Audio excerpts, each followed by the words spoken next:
Welcome back into the Dead Arm Sports Podcast. Josh and Jell got you covered here on Thursday, get you through the day, almost the weekend. Have another fun episode for you, getting into the chunk of our draft preview. Have the running backs on the docket for today. Going to catch you up on the last week of MLB and, of course, our golf preview as well. RBC Heritage this week at Harbor Links in South Carolina. But have a fun QOTD today, Jell. This episode is coming out on Thursday, April 13th.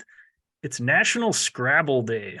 Oh, all right. I hate Scrabble, but I want to know, what are your top three board games? I thought you were going to ask my top three words in Scrabble or something. No. What's your favorite board games to play? Board games. Oh, man. Yeah, taking you back. Sure, it's been a hot minute. Well, I mean, Monopoly's the classic. I feel like that's number one. There's some people that like are really good at it and know like every property, like, hey, should I pick this up or should I not? Like it's down to a science. I haven't played it enough to necessarily know that, but it's pretty fun. I've had a few times where, especially during the pandemic, and it's like, what the hell am I gonna do? Where, get on a Zoom chat and everybody's playing playing Monopoly on their phone on the app. Did that, I think, once or twice. So that was nice. A good time. That was sweet. Helped kill a little bit of time early on in the pandemic when they said, hey, let's flatten the curve. It's only going to be a 2-week long event. Little did we know. Couple years later. Right. Oh, goodness gracious. I'll put Monopoly there at 1. Beyond that, God, I play mostly card games. Like I'm just thinking like Texas Hold'em, Cards Against Humanity, but gosh, I like Scrabble. Okay. I'm gonna throw that one in there because that's one of those that I haven't played since I was living with my parents. Jesus, that's 15 years now. So I probably haven't played Scramble in a while, but I liked it. And I guess the mobile version of that, which I've played, Words with Friends, it's just a mobile version of Scrabble. So I'll say that. I'll give you that.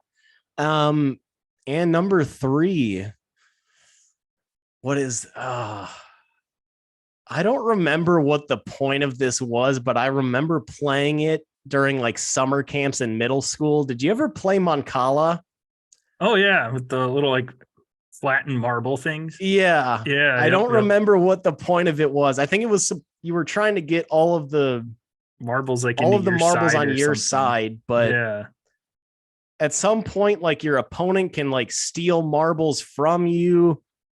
I don't know if it's from your big batch or I don't remember, but I remember playing it quite a bit. So a little bit of a throwback there to some, I guess, the middle school days. Nice. We have 3 totally different games. So I like Monopoly. Monopoly is an honorable mention for me. My number 3 is Sorry. I liked Sorry as a kid. Yeah. It's always fun when someone get close to home and you get the old Sorry card and knock them out. And they'd have to start. See, like I'm thinking over. Uno, but that's obviously just a card game. Like those are the games that I've played. Yep. Number 2 is Life. I really enjoyed the game of life. The game of life, not the cereal. Yes. You could eat the cereal while you're playing the game. That's what a life. Yeah, blow your mind there. But no, it was always fun drawing like an athlete card, and then you draw the salary and it's like a whopping like 20K or something like that. And just, it was always a good time going around the board and collecting stuff there. And my number 1, which I'm fairly good at, and my wife will not play it with me, is Clue. I figured for some reason I felt Clue was coming. Yep. So I have a little strategy that she doesn't like, and it's pretty fun. So I'll ask questions on cards that I have in my hand. So then she thinks that neither of us have that card, and so it's kind of that's the poker face that you kind of put on there, little bluffage. Yep, little bluffage there, throw her off. So, Did you ever play Guess Who? Yeah, Guess Who was pretty solid. Is that does that count as a board game? I would think so. Yeah, because it's not really. I mean, the only card you draw is the one that is like yours that the other person's trying to guess who it is. So yeah, no. Let's throw Battleship in there as well. That's my. I'll throw Battleship as my outside looking in.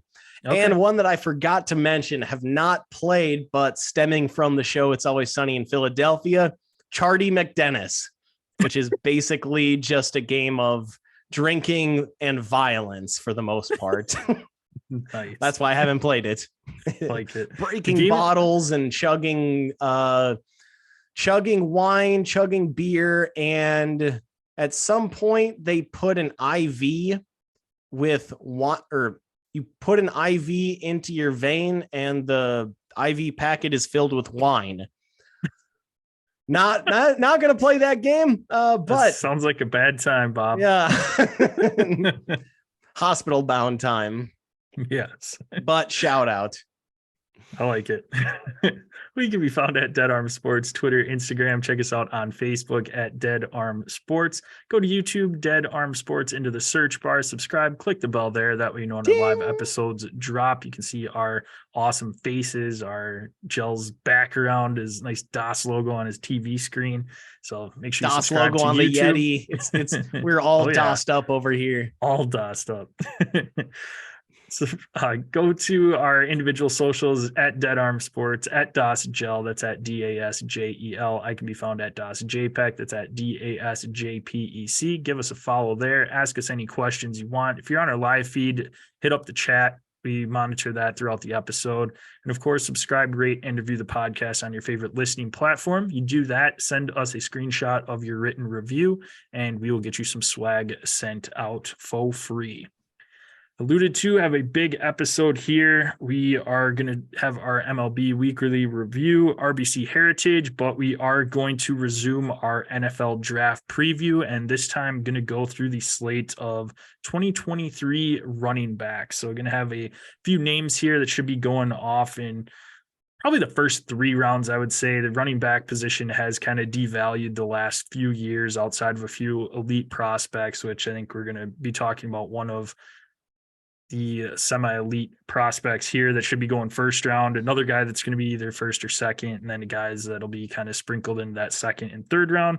Give you some sleepers here as well, but yeah, let's kick it off with the guy that's a lot of, I know, dynasty fantasy players are chomping their bits to see him in the NFL, and some NFL teams are excited for him as well, and that is Mr. Dijon Mustard Robinson of the Texas Longhorns. Gel, why don't you tell us about him?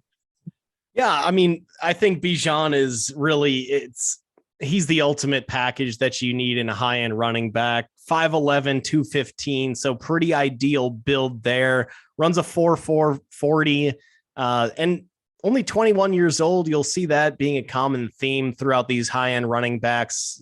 A lot of these guys are coming out as, if you're a high-end prospect, especially at running back, you want to come in as early as possible so that you can be younger at the time when you want to get your second contract. So we're going to be seeing that as a little bit of a theme as we get through this list. But yeah, I mean, Bijan, it's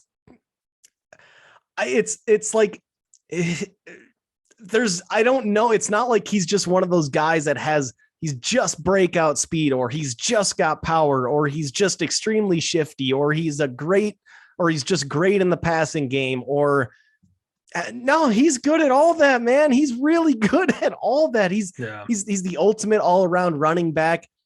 And there's a reason why he's looked at as, right now, it looks like probably going to be the only first round running back to go, and extremely deservingly so. Possibly the best. I mean, we're looking at possibly the best running back prospect since Zeke coming out of Ohio State, back before Zeke took his little visit to Cabo and decided to put on a little bit of weight and still get $100 million contract. But no, and we saw how effective Zeke was right off the bat. I mean, he led the NFL in rushing yards his first season. I think if Bijan goes to the right team, he's got a chance to do that right away. His first 3-4 years, he could be I think he's going to be right at the top of any rushing leaderboard as long as he goes to a team that wants to use him right. And if you're going to take a running back in the first round, especially early in the first, you better plan to use him. So I don't know what more to say other than this guy is the total package: running game, receiving game, just downfield speed, acceleration, able to make guys miss with his quick feet, enough power to break tackles, especially from some of these secondary players. Granted, he was playing against Big 12 defenses, but you play who you play, and he absolutely dominated that conference. This isn't a one-hit wonder. I mean, this was a guy that has been known as the top running back in college football for the last 2 years. And even after his freshman year, people were saying this guy has a very good chance to be a first-round pick. He is the complete package. So I guess, I don't think there's any question about his game. I think the question on him is, where does he fall in the draft? Where does he fit? And that's where I'll kick it over to you. Yeah, no, I like him a lot. Like you mentioned, he's got that ideal build for a running back, 5'11", 215. That's kind of the bread and butter sweet spot that you want. You're not too tall where maybe you won't have leverage. You're not too short where you're not going to be able to sustain yourself in, over a long period of time. 215 is a great build so that you can take on a ton of contact and not really worry about health. I mean, exactly. Just backing you up on that. Yeah.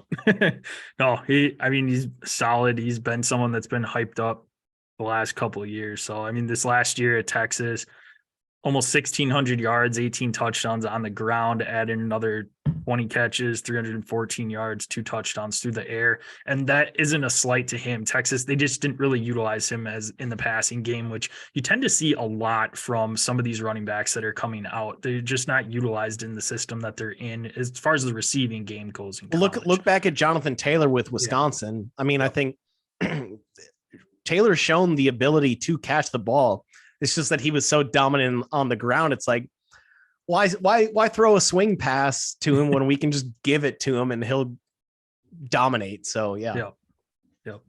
As far as NFL.com comp, they put him as Josh Jacobs, which I think is kind of his floor. I think he is going to be really solid, and Josh Jacobs has been a very solid running back since he's come into the league. So I like that comp. I do think he has higher upside than Josh Jacobs when he came out, but I think that is pretty fitting there. As far as some teams that I'd like to see him go to, I mean, the Cowboys would be nice. They obviously utilize the running back position. If Austin Eckler moves on from the Chargers would be a pretty sick landing spot for him in that offense.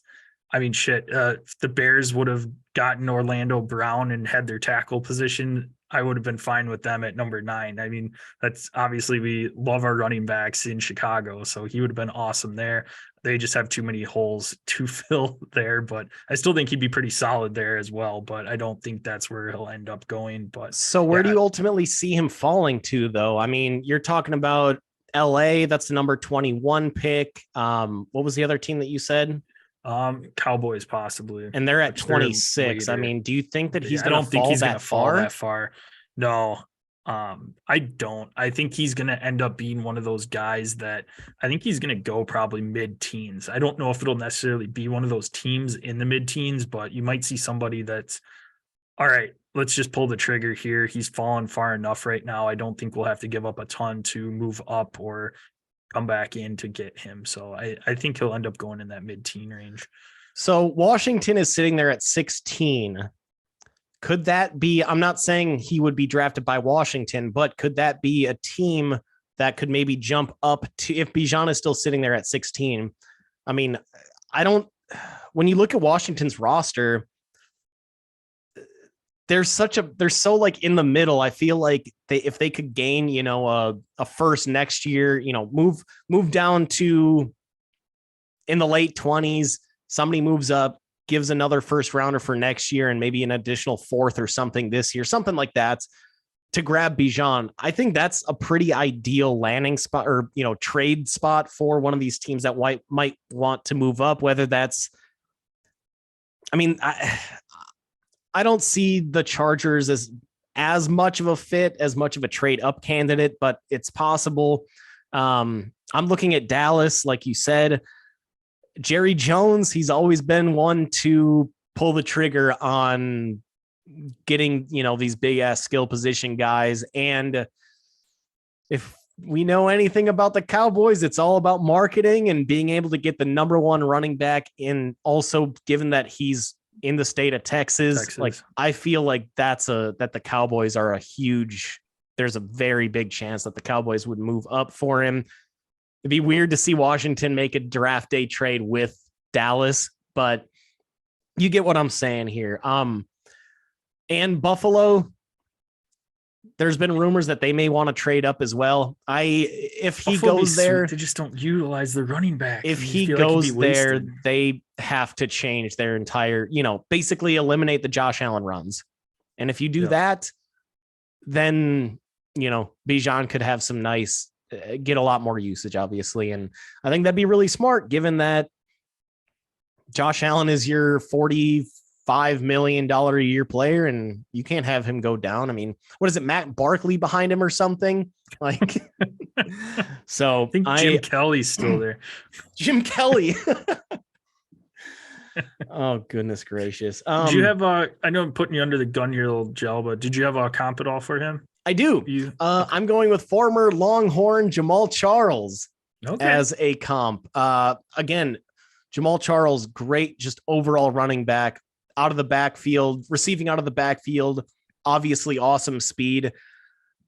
I think Jamal Charles was a little more shifty, but Bijan has that ability. So, and they both have great downfield speed. So I think Jamal Charles and the fact that he's a Longhorn made this comp a little easy. Nice. The second running back that's going to be off of the board here is Alabama's Jahmyr Gibbs. He's going to be probably maybe late first, early second, I think is ideally second round probably for him. 5'9", 199 pounds, so a little bit lighter, a little bit shorter than what you like to see from that position, but he's electric. He's got a 4.36 40, so just absolute speed demon, shifty, elusive out in the open field. Had just under 1,000 yards, 7 touchdowns, and then added 44 catches, 444 yards, and 3 touchdowns. So, and Alabama likes to utilize multiple running backs. I mean, that's been running back for the last little bit as well. He's transferred starting with Trent Richardson. Year. Oh gosh, hey, he won me a fantasy championship his rookie year. How? So I won't complain. He had a good rookie season. His rookie year was good, and then he just I guess I don't remember. Then he just completely fell off. Yes. Yep. But no, it'll be interesting with Jahmyr Gibbs here. He is very good at pass catching. I think he's going to have to get into the right fit. And I don't know, at least right now, I don't think he has the build to be a 3-down back. So that knocks him down a little bit for me. NFL.com's comp was Alvin Kamara, which, I mean, yes, I see similarities with him being a very good pass catching back, being a little bit that smaller build. I think that's probably going to end up being his ceiling. And I mean, Alvin Kamara's prime it's hard to beat. I mean, that was a solid run that he had. He's obviously fallen off the last couple of years. So that's pretty big shoes for Jahmyr Gibbs to fill. And again, it's a lot of these running backs too are what situation are you going to land in? Where are you going to end up on the depth chart? If there's someone in front of you right now, especially talking fantasy wise too, get a little fantasy kick in for you as well. But I mean, again, got to love that speed, got to love his shiftiness. He's awesome in the open field. So you can even have him throw him into the slot for a little bit, maybe have some bubble screens for him and you can utilize him, get a lot out of him. But I don't know that he's going to be a long-term 3-down back for you. Yeah, I pretty much second everything that you just said. And I'm glad that you mentioned the pass catching ability, not only out of the backfield, but also out wide or in that slot. That's the kind of stuff that we've seen Christian McCaffrey do. And it's given him a little bit of an additional run in terms of staying healthy and not just taking a pounding out of the backfield. So I think with a guy of his size, like you mentioned, 5'9", you're gonna want to make sure you utilize him out in space. That's where he's best. I mean, great speed. One of his 70-yard TD runs, he peaked at 22.3 miles per hour. That's really fast. And that makes fast people look not fast. God, Chris Rock was a beast running back in that movie. But that's legit speed. That's not Michael Scott running past the speedometer when the car drives by and he thinks he ran like 35 miles an hour. That's legitimate speed. So I think I think you just got to get him out in space. That's when he's best. He's not the most patient runner. When he sees a hole, he will, he's quick. He's got good vision, but you're not going to see the like Le'Veon Bell, just insane patience behind his blockers. And given his size, he's not the greatest pass blocker either, but still, again, you get him out in space. There's a number of running backs, elite running backs that are not the greatest pass blockers. And, you just kind of, you make your substitutions accordingly on third down. If it's a passing down, it's okay. Well, Jahmyr Gibbs is probably on the bench, getting a rest for that next first down. One of the things I like too is I forgot to mention is, yes, he was at Alabama last year and Alabama's got one of the best offensive lines in college football, but he transferred in from Georgia Tech where he was there for a couple of years as well, where, Georgia Tech hasn't been relevant in quite some time. And he was very, very productive at Georgia Tech. So it's somebody that even if he doesn't have one of the best lines, he's still able to find a way to get the job done. Doesn't it seem so random that Calvin Johnson went to Georgia Tech, like a triple option offense? Why did he choose there? That's a mystery to me. My comp for Jahmyr Gibbs is Austin Eckler. So pretty similar type of running back as, as Alvin Kamara. I don't know if he hits that ceiling that Kamara did. We could make the argument for that 2-3 year stretch that Kamara was the best running back in football. I don't know if Gibbs hits that ceiling, but Eckler is, I think, a perfect comp. Again, a little bit smaller of a guy, great out of the backfield. And if you're talking a PPR league, I think Jahmyr Gibbs could be a great option for fantasy in a PPR league. If he, again, obviously all this depends on his situation, where he lands in the draft. So, but yeah, high upside player, great burst, just small. And I don't think an ideal 3-down back. Let's go over to another super speedster. This guy has a little bit even more speed than Jahmyr Gibbs, and that's Devin A-Chain out of Texas A&M. 5'8", again, even smaller than Gibbs. Both Gibbs and A-Chain, by the way, again, 21-year-old guys coming out as early as they can to go get that money. Insanely fast, obviously. I went to an A&M game, Florida at Texas A&M, and A-Chain was the star of the show. It was so fun to watch him run and just seeing that speed and that elusiveness. It was really, really impressive. He's a little bit more patient than Gibbs, which I like. And once he finds that hole, really quick acceleration, good hands. I would say more out of the backfield, doesn't have the slot or outside capabilities at receiver like Jahmyr Gibbs does. So more strictly out of the backfield is where he gets most of his receptions. But again, another guy when in open space with that speed, he can be a massive, he can be a huge weapon. Great kick returner as well. He returned 10% of his kickoffs for touch, or it was either maybe it's kickoffs and punts were returned for touchdowns, 10%. So think about it. If you're getting 30 kick returns in a season, which that's probably about right, given the touchback rate, and you got 3 return touchdowns, that's pretty sick. So, just that combination of acceleration and top end speed makes him an extremely dangerous weapon as a kick returner. But I think the downside is obvious. Again, 5'8" kid can't really be a 3-down back. Same kind of deal as Jahmyr Gibbs, where great first down, great second down back. But if you need him in pass protection, he's not going to be a great third down back. And you just got to always worry about the wear and tear on these guys. Yeah. No, I think you hit the nail on the head there. That 5'8", 188. That's going to be tough in the NFL. Need to bulk up a little bit. But like you said, that speed is awesome. And it is always a turn on for these NFL draft executives. And you see some solid speed with the running back position. So had a solid year last year at A&M, like you said. I mean, A&M yeah, we don't need to get into what their preseason ranking was and where they ended up and how their season ended up, but still found a way to have 1,100 yards, 8 touchdowns, had another 36 catches, just under 200 yards, 3 touchdowns. So very productive and decent out of the backfield catching. Like you said, it's going to be tough for him to pass block, so I don't know if he's necessarily going to be out there on passing downs unless he is going to be looking to get out of the backfield and catch the ball.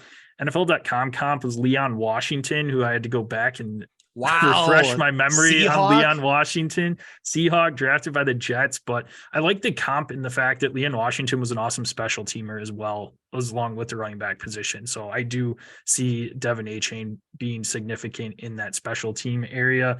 It's just hard too if you're going to throw somebody that you're drafting the second, third. This guy's probably a third, maybe fourth round guy, I think is kind of where we're getting to now with the running back position. But it's tough to throw them into that special teams area too, to have them just get blown up sometimes too. So it's a little bit tougher there, but he's somebody that could definitely fit in with special teams as well.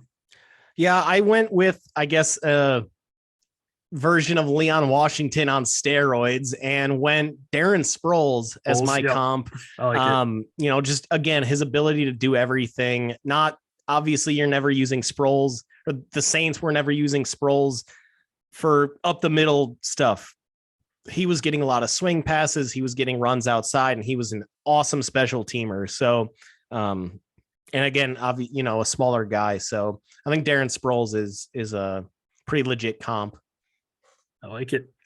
Last guy we'll get into before Jill and I get into some of our sleepers, deeper picks, is Zach Charbonnet from UCLA. This is another guy similar to Bijan in the fact he's 6 foot, 215 pounds, 4'5", 340. So not as elusive and not as speedy as some of these other guys, but still has decent top end speed.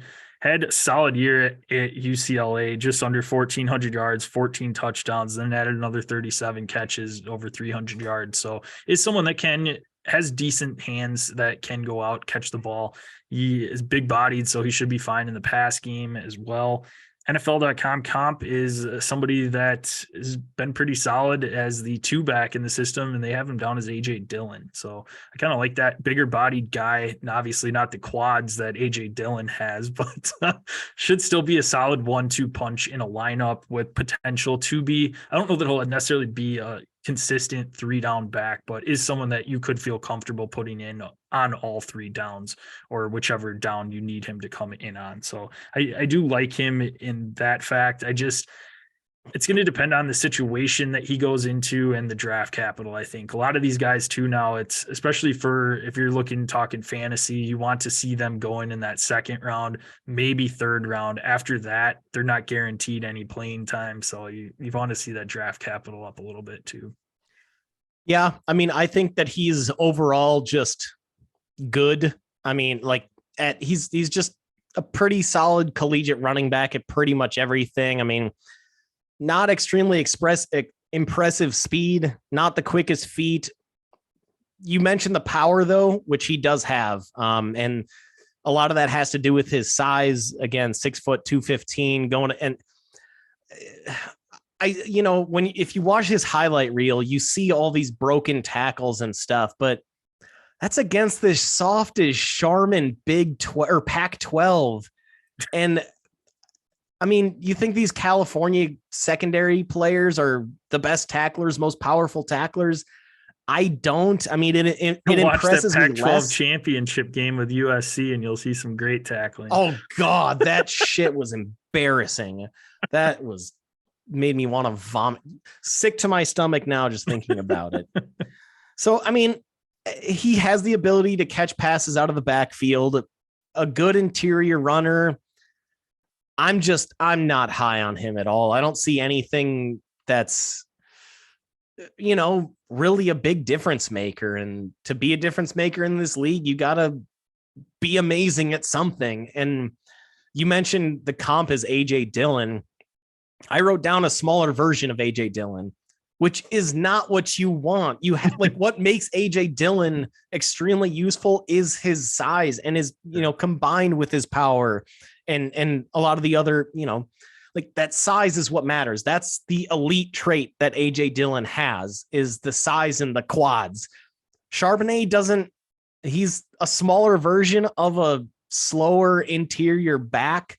Like I don't see it. I'd much rather just stay away from him and take a shot at somebody that has some sort of elite trait later in the draft, because if he ends up going in round 3 or round 4, I don't see much in terms of production with him. I'd much rather wait till the 6th round and try to get and grab somebody with at least an elite trait, which I see 0 elite traits with Zach Charbonnet. So I'm out on him personally. Good. He had nice college production, but that doesn't always translate. And it's the elite traits that's what stands out in the NFL. That's what makes you a useful player. And he doesn't have any of those. So I'm out on Charbonnet, honestly. Yeah. Who are some of the sleepers you like in this one, Joe? I am digging out of Illinois, Chase Brown, okay. 5'10", 209. So, pretty nice size for a running back. But with that 209 pounds also comes a 4.43 40. So that's freaking awesome speed for somebody that's over 200 pounds. One of the older running backs in this draft, he's coming out as a 23-year-old. That's maybe a little bit of a turnoff for some scouts and may lead to him falling a little bit further in this draft. But, really good initial burst, played against Big Ten defenses, and he really shined his senior year with Illinois. And again, this is against Big Ten defense. This isn't against Pac-12 defenses. So I think that matters a lot. And just to see his production, good in the passing game, great ability to make people miss. He can run up the middle. He can run on the outside. He had the same 40s time as 5'5" Kansas State running back. What's his name? Vaughn. Deuce Vaughn. Deuce Vaughn. I couldn't read my own writing. I thought it said Devi, and I was like, that's wrong. It's Deuce. Deuce Vaughn. So additional size, a 4.43, over 200 pounds, can make people miss. He can bounce off tacklers. I think that if somebody gets him in that 5th, 6th round, they're going to be very, very pleasantly surprised. One of the guys I want to talk about. And real quick, my comp, Tony Pollard. Okay. I like it. I'm going to talk about a guy from the University of Pittsburgh, and that is Israel Abanikanda. Nice. I like him quite a bit. He's got the ideal size for the running back position, 5'10", 216. So right in that wheelhouse there. Had, 1,400 yards, 20 touchdowns on the ground, another 12 catches, 146 and 1 through the air. So not elite for pass catching, but again, Pitt doesn't necessarily utilize him quite a bit. At his pro day, the scouts had him up in the high 4.3s for his speed. So he is a speedster as well. NFL.com comp is Isaiah Pacheco, which is somebody that went late draft last year to the Chiefs and had an okay rookie season, but I see higher upside from Israel Abanikanda.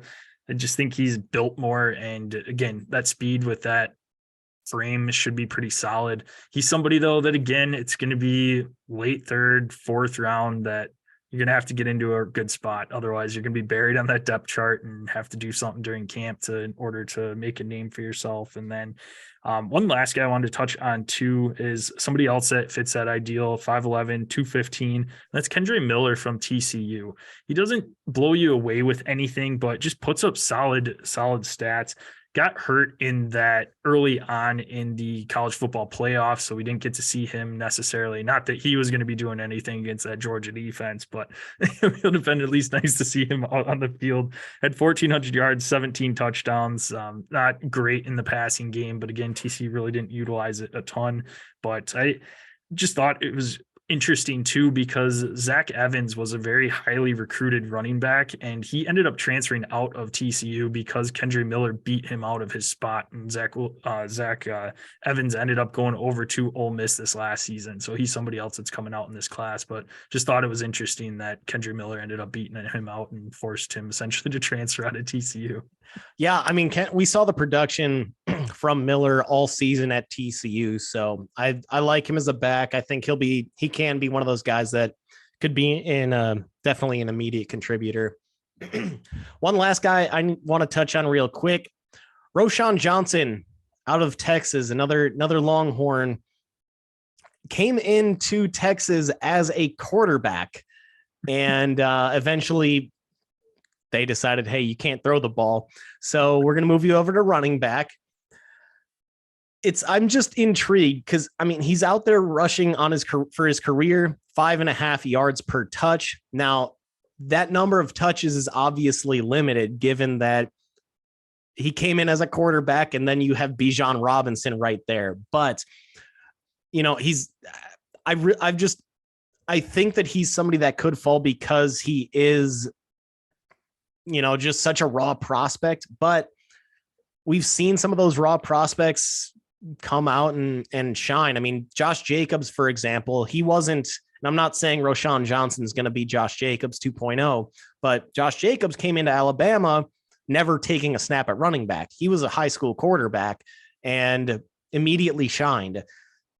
Again, we haven't seen much of Roschon Johnson given that he was behind Bijan, but I think that, I mean, he's that yards per carry. That's an absolute turn on. Just, and maybe even if it's just as a return specialist type of a guy, big back, quick feet, willing blocker. A lot of times you don't even have a willing blocker as some of these for some of these running backs. So natural power. I mean, he's 6'2", 223. So he's a big dude. Not saying that he's your number one back. Absolutely. I don't think we can say that, but he could be a nice third down back if you get him out into space. And the fact that he is willing to block, I think that's a turn on. So Roschon Johnson, just another name to keep in the back of your mind. Yep. Well, it's getting to that point where it is time for our seventh inning stretch. And what better way to do that than coming in and talking about the weekly rewind, I guess, of the MLB season. So last week we kind of had our takeaways of the first week of the season, and going to kind of run through just a little bit of a weekly recap for you with Major League Baseball. So one thing that has really, really impressed me the most so far is undeniably the Tampa Bay Rays. Tampa Bay is the first team since the Milwaukee Brewers in the 80s to start the season off 10-0, never lost, undefeated, and they're doing it with their pitching. Tampa Bay Rays right now, Tampa's team ERA is 1.7. So just absolutely lighting it up on the mound. 10-0. Hitters are doing what they need to get them through. And this is a team that it's awesome to see because they're a small market team that just competes in one of the hardest divisions to compete in, with two of the teams that like to spend a ton of money in, the Yankees and the Red Sox. But Tampa just keeps year in, year out, churning those prospects through, finding the most out of guys that some other teams have just kind of kicked to the curb. And they're just a fun team to watch every year. And you just love seeing them beat up on some of these other teams. So that to me is by far my biggest takeaway from this last week, is that the Rays are still undefeated. Never lost. And recording live on a Tuesday, currently up 5-0 on the Red Sox in the sixth. So they're suck it, Boston. Yeah. The only thing, let's put a little bit of context with that 10-0 record. Been playing the best competition. Tigers, Nationals, A's, now the Red Sox, like those are four teams that are going to be competing for the cellar in the AL, but still 10-0. I mean, you can't not be impressed. So I'll still give them the benefit of the doubt and some credits. After this Red Sox series, they go on to face the Jays, and then so that'll be a tough series. But then they go get the Reds the next series, so they just have a sweet scheduling break. It'll be. I mean, eventually that schedule's going to turn around, and it'll be interesting to see how they respond. But I mean, the Rays have always I mean, shit, 15, we say a decade and a half. They've at the very least been competitive every season. Yeah. Haven't been able to break through for a title, but they've made a World Series, maybe 2. I think just the one comes to mind against, I think it was the Rockies. I think they were in the weren't they in the COVID World Series against the Dodgers too? Did they make it then or no? Probably. I can't remember. Yeah. Actually, that sounds kind right. of a wash of a year, but yeah. I mean, that year doesn't count anyways. COVID's a blur. But no, I mean, yeah, obviously got to give him a ton of credit. Randy Arozarena, beast. Jeffrey Springs as their ace is just mowing people down. So they have the making to make a serious run, and their depth, as always, is fucking awesome. I mean, their 16th best player is probably the 16th best player in the major leagues. Their 18th best, their 24th best, their 26th best, probably the best 24th and 26th best player on the roster amongst every team in the MLB. So they've got the high end guys in Springs and Arozarena. They've got the lower end. They've got the depth. They've got Wander Franco off to an awesome start. Somebody that when playing, he's been extremely effective and awesome at shortstop. He's had the injury bug over the last couple seasons since he jumped up to the majors, but as long as he can stay healthy and really anchor that lineup, him and that Arozarena, Wander Franco duo, that's a great duo. And hopefully along with that bullpen, that's always awesome. Drew Rasmussen, who almost said the Badgers, the Brewers sent over to Tampa in the Willy Adames trade.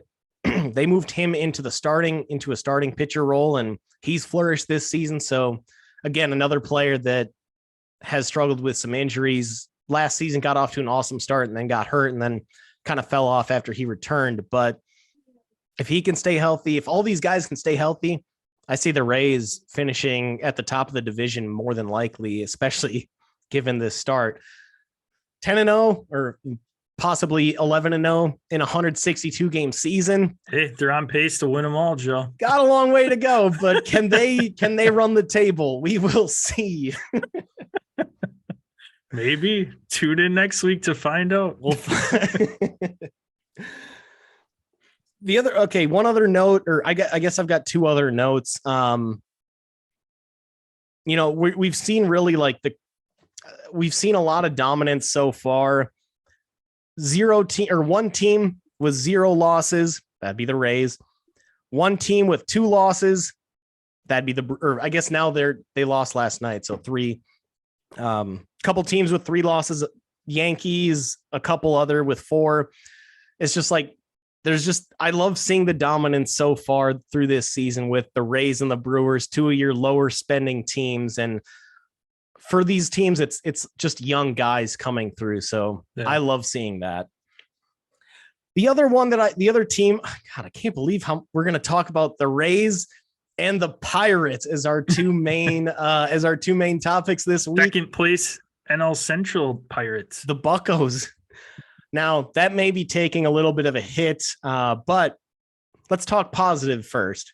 Brian Reynolds off to hitting 405 with 5 jacks, on pace for 90 home runs and 252 RBI. Keep that up, Brian. One of my fantasy picks this year. Again, 5 home runs, 14 RBI through 9 games. So we'll see where that goes. But there were talks about Brian Reynolds in last year's trade deadline about possibly getting shopped, rumors about the Yankees. And the Pirates decided we didn't get enough of an offer. We haven't gotten the offers that we're looking for. We're going to hang on to him for another year.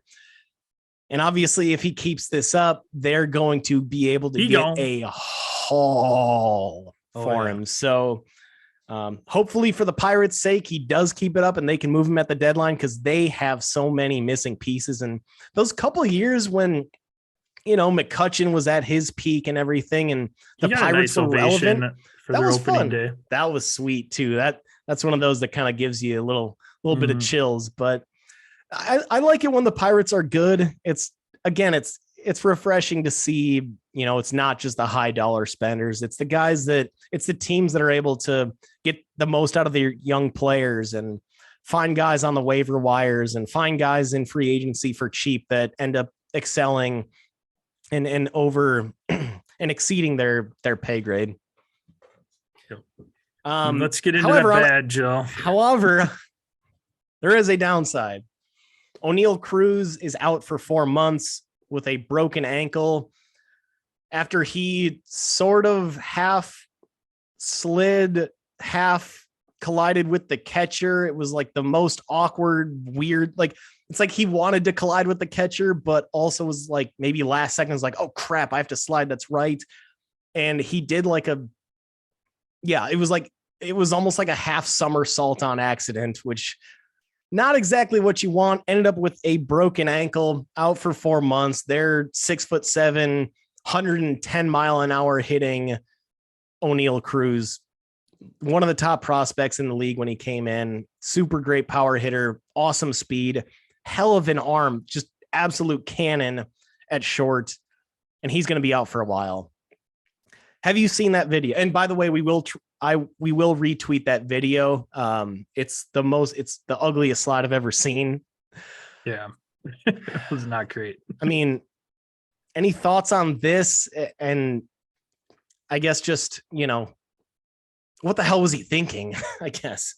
Yeah, it just like reminded me of like, I don't know, you're playing like a video game or something, and then all of a sudden you're like, oh shit, I have to slide. And so like you hit it like the last second and just have like some like really awkward looking slide. But yeah, I just kind of, yeah. I mean, I'm sure obviously he wasn't going in like, oh yeah, I'm going to go and try to break my ankle here. But like, I mean, you have to have a little bit more heads up there that the throw's coming home and that you need to make a slide and avoid getting hurt. And this is a huge hit for this Pirates team. Now, I feel like if you were to go back and look at seasons the last, 5 to 10 years, the Pirates are typically a pretty hot start team. Usually they're up at the top of the standings for the first, a few weeks, and then they just start to slowly taper off. And then even more so as some of their players get unloaded at the trade deadline. But this is a big hit for them. I mean, like you said, they've got some young guys.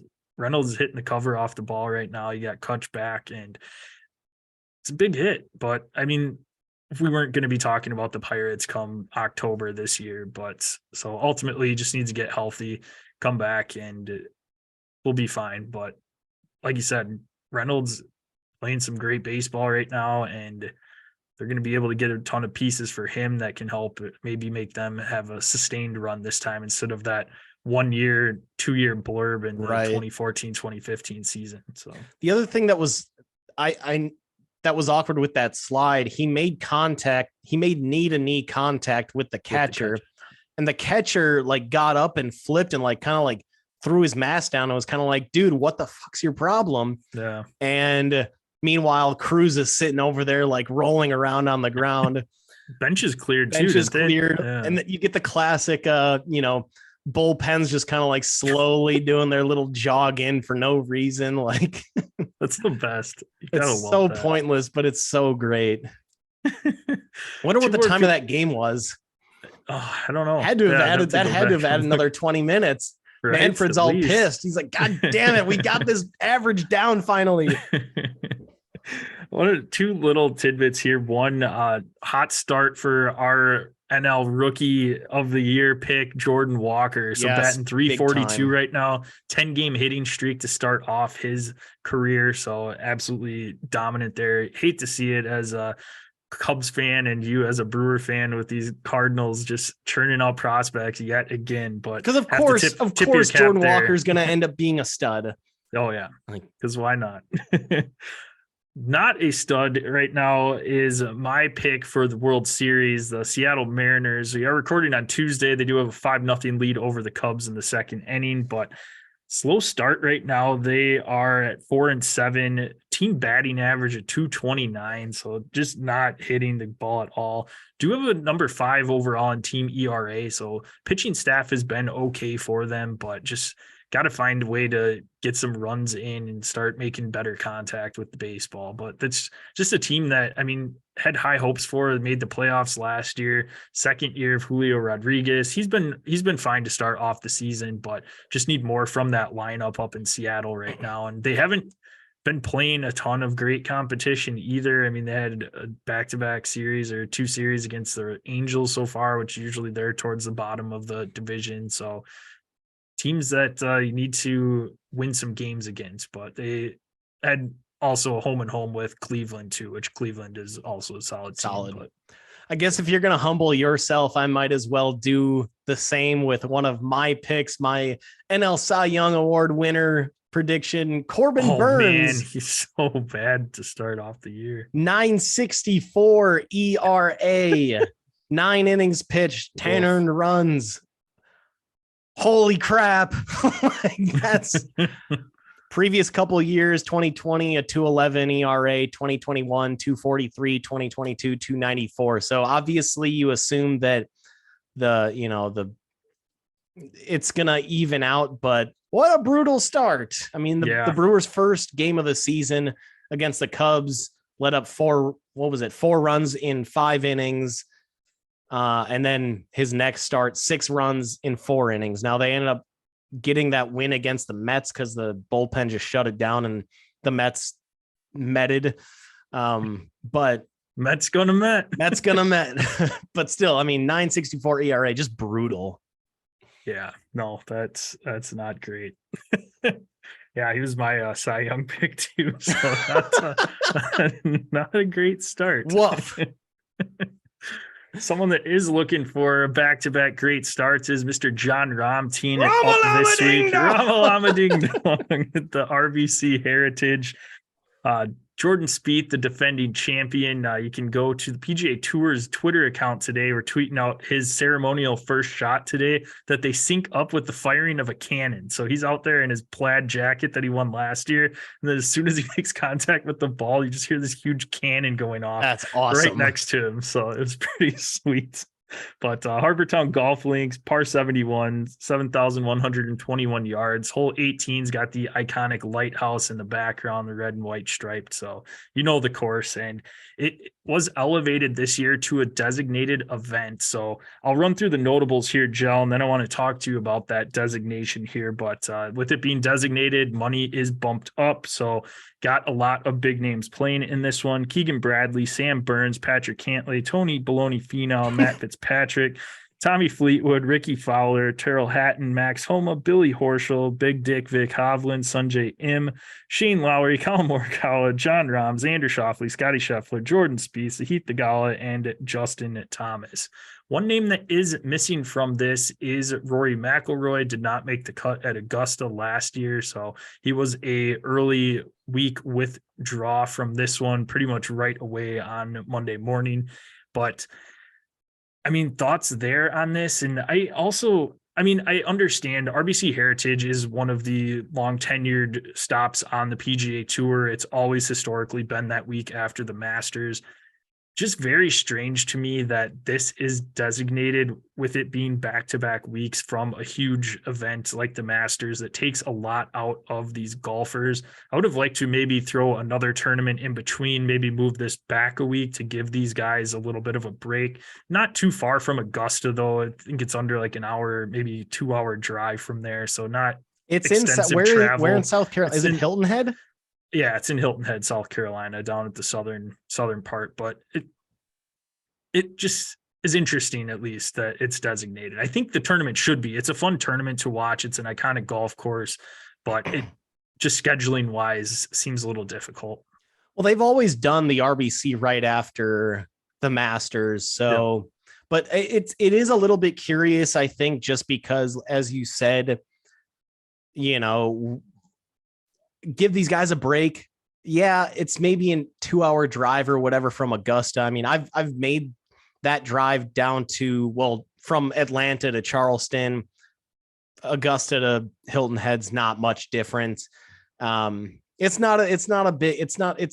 like you said, it's close enough, but a Masters weekend is exhausting. I mean, all the events, the par 3, you're playing 4 rounds, ideally, unlike Rory. But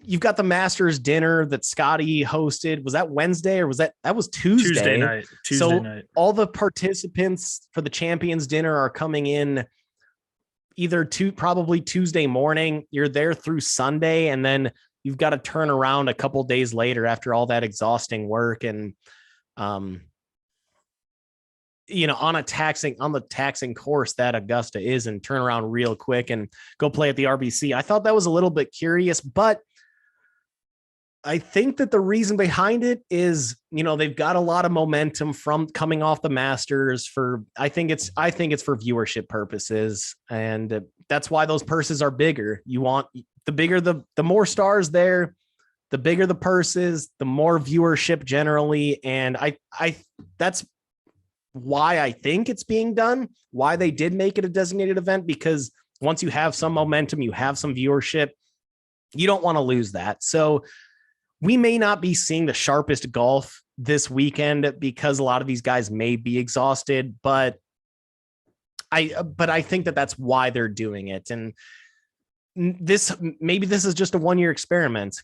If these guys all come out and play like shit and are not motivated at all, then maybe they back off the next year. But I'm assuming that, these designated events, it's not like, we're going to have the Masters for the rest of time.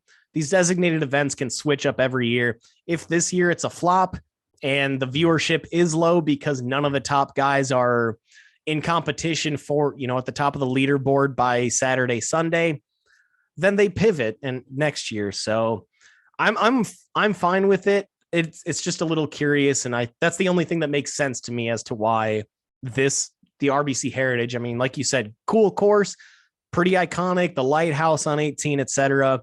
But people don't watch golf for the beautiful trees and the lighthouse. People watch golf, at least your casuals, for stars. When you see stars like your top betting favorites of Scotty Scheffler, John Rahm, Patrick Cantlay, Colin Morikawa, Jordan Spieth, Cam Young. That's why people watch golf, and I think they want to ride that momentum. But as we both have mentioned, one omission of a huge name, Rory McIlroy. You are allowed to skip one designated event per these new PGA rules. Otherwise, you are subject to forfeiture of bonus money at the end of the season. I forget what that bonus money is called. PIP. Yeah. Bonus money. It's basically like an all-encompassing like player social media presence, and you're playing, and Google searches, social media presence, etc. He is out. He skipped the Century Tournament of Champions earlier this season. Maybe there's some wiggle room there because not every top golfer could be in that, although he was supposed to be playing in that event that he skipped. So this is his second one that he skipped. Why do you think he skipped? And I mean, are we going to be seeing him for the rest of the year in every designated event? I think so. I don't know. We didn't really get a ton from him this last week after he missed the cut. I mean, it was a rough Masters for him, which I hate to say it. I love Rory, but it's historically a bad tournament for him. He always comes out of the gate pretty slow and has to shoot just lights out on Friday to try and make the cut. So I don't know if that took a lot out of him. You don't know if the weather, if he tweaks something that maybe he just is like, I'm not 100% right now. I don't want to push it again this week. And we'll just kind of take a break and regenerate myself. And we still have 3 majors this year that he hasn't won a major, and it's 2013. So it's been 10 years. So he's gunning for a major. He wants to win a major. I mean, the Masters obviously needed it for the career Grand Slam, but I'll have to wait and try that again next year. But I ultimately think it probably just took a lot out of him this last week, playing in the weather, disappointment, and who knows, maybe he did tweak something that we're just not hearing about right now, and that's why he's not showing up in the field. It's crazy that he's only 33 years old. It feels like he's been around forever. He's but that means tour since his teens. He won those first 3 majors of the Grand Slam before he was 23, or by the age of 23, given that he hasn't won one in a decade. So that's crazy. But it's like, you know, he's like the new veteran on tour, and he's still only 33 years old. So he's still got another decade plus of hopefully really good golf ahead of him. I wonder, I guess we can speculate injury, but I'm going to speculate, God damn, I'm embarrassed. I don't want to show my face again. Like, I mean, missing the cut, and it was brutal. Like, he wasn't just slightly off, like he was off. So finishing 5 I do over give and him credit. He wasn't having the best round when he did it, but he was one of the players that they featured in that walk and talk coming up number 9 on, can't remember if it was his Friday round or the Thursday round, but I thought that was pretty cool. He didn't have the best round, at least at that point in time, and was still talking through his shots and talking through everything. So that was pretty cool. And I like that the PGA Tour is doing that. And I like that the players are acknowledging that and doing that too. It's really cool because they could very easily say, no one would blame them. This is their livelihood trying to make money, but they're taking time out to kind of walk through shots and just talk about their thinking on that hole. So it's pretty cool insight there. Yeah, I like that too. Good new addition. Yeah. This has to be, I would go out on a limb to guess, but this has to be one of the first times that the Masters champions turning around and playing that following week. Usually you see them Probably take a couple weeks off. So yeah, we'll see. John Rahm, if any of us pick him this week, but we are going to get into our picks here. If you're new to the segment, welcome in. Make sure you subscribe to the podcast. But each week outside of the majors, Jill and I pick a golfer. We started with the Century Tournament of Champions. Whatever that golfer shoots relative to par, that is your score. Cut does not matter. Once you use a golfer, you cannot use them again, and you cannot pick the same golfer as your opponent for the week. I was able to gain some ground prior to the Masters at the Valero. I am down by 12 strokes. Jill is currently at minus 92. I am at minus 80. So I am looking to put up a solid performance in this one. And what better way to do that with a guy that has played absolutely lights out at Harbor Town, finished in second place last year to Jordan Spieth, and that is Patrick Cantlay. Patrick Cantlay absolutely loves RBC Heritage, has not missed a cut here. He's got a T2, couple top 5s in his 5 starts here. So got to go with somebody that is one of the betting favorites. However, every time I'd seem to do that, they miss the cut. So we'll see if Patrick Cantlay can avoid that and get me some solid points here. But I like Patrick Cantlay this week. Yeah, like you said, I mean, he lost last year to Spieth in that playoff. So good pick there. He had a solid Masters this last week too, so he played up until like that final round where he kind of fell a little bit out of contention, but great first 3 rounds. And at the beginning of that 4th round, he was still, you know, kind of had to keep an eye on him. Now, at that point, Rahm was up by a bajillion. Yeah. So, yeah, I mean, respect with that pick, and you got to get Cantlay in there at some points because he is playing really good golf. He's been playing really good golf over the last 2 seasons and pretty much always really consistent. So he should be able to hopefully at least get you a good score. So respect on that pick. I'm going to go with the Irishman, Shane Lowry.